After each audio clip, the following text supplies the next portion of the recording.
श्री गणेशाय नमः। ओम परमात्मने नमः। प्यारे सतगुरुदेव शिव मूर्ति माँ जी की जय। आज हम कार्तिक मास की कथा में वृंदा और असुर राज जलंधर के बारे में जानेंगे। सतगुरु कहते हैं, जिस प्रकार सूर्य नारायण भगवान संपूर्ण जगत को प्रकाशित करते हैं, ठीक उसी प्रकार कार्तिक मास में कृष्ण नाम की बहुत महत्ता है, अत्यंत कल्याणकारी भी है।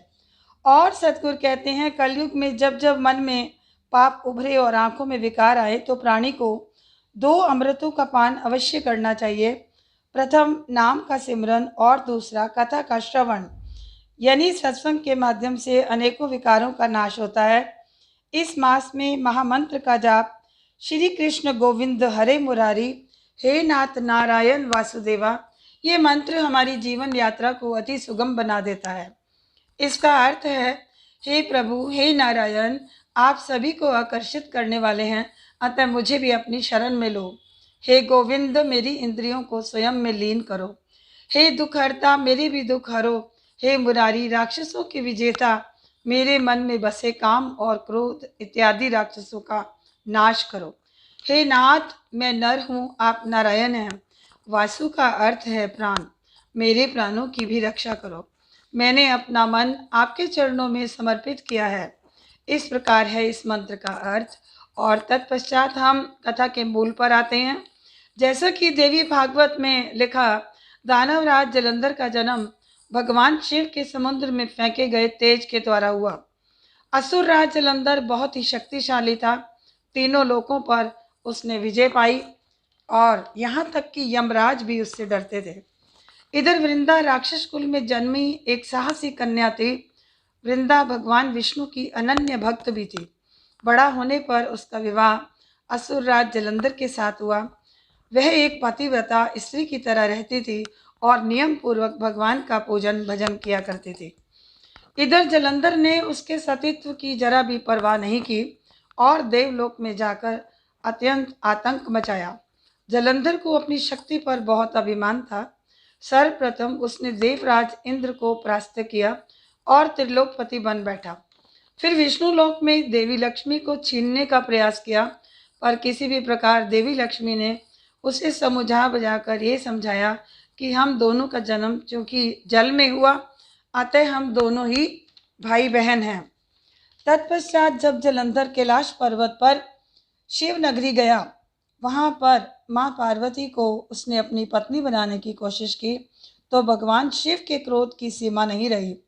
भगवान शिव ने जितने भी वार उस पर किए, वो प्रत्येक प्रहार असफल रहा। सभी देवतागण बहुत ही परेशान हुए। उन्होंने जाकर विष्णु जी से प्रार्थना की कि जलंधर को हराने की कोई योजना बनाएं। कुछ समय ही पश्चात भगवान विष्णु ने जलंधर का रूप लिया और वृंदा के पास जा पहुँचे। वहां उन्होंने योग माया से वृंदा का पतिव्रता धर्म तोड़ दिया। इधर भगवान शिव ने देवताओं के साथ जो युद्ध चल रहा था, शिव ने युद्ध क्षेत्र में जलंधर को मार डाला। जैसे ही वृंदा को पता चला कि भगवान ने जलंधर का रूप लेकर मेरे साथ छल किया और उसने अपने पति के सर को कटा हुआ देखा, उसने श्री हरि जी को श्राप दे दिया और वह पत्थर के हो गए। स्वयं सतीत्व की शक्ति से वृंदा भस्म हो गई। ऐसा कहा जाता है कि उसी भस्म से तुलसी के पौधे का अंकुरन हुआ।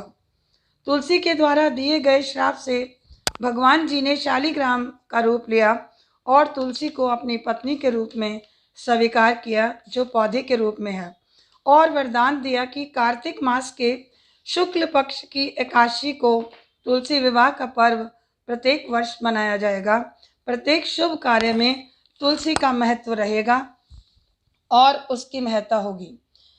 इस प्रकार 2 मिनट श्री हरि का नाम हम सब मिलकर लेंगे। हरे कृष्ण कृष्ण कृष्ण हरे हरे, हरे राम राम राम हरे हरे, हरे कृष्ण कृष्ण कृष्ण हरे हरे, हरे राम राम राम हरे हरे। ओम ओम नमो भगवते वासुदेवाय। ओम नमो भगवते कृष्णदेवाय। श्री कृष्ण गोविंद हरदे मुरारी। हे नाथ नारायण वासुदेवा। हे नाथ नारायण वासुदेवा।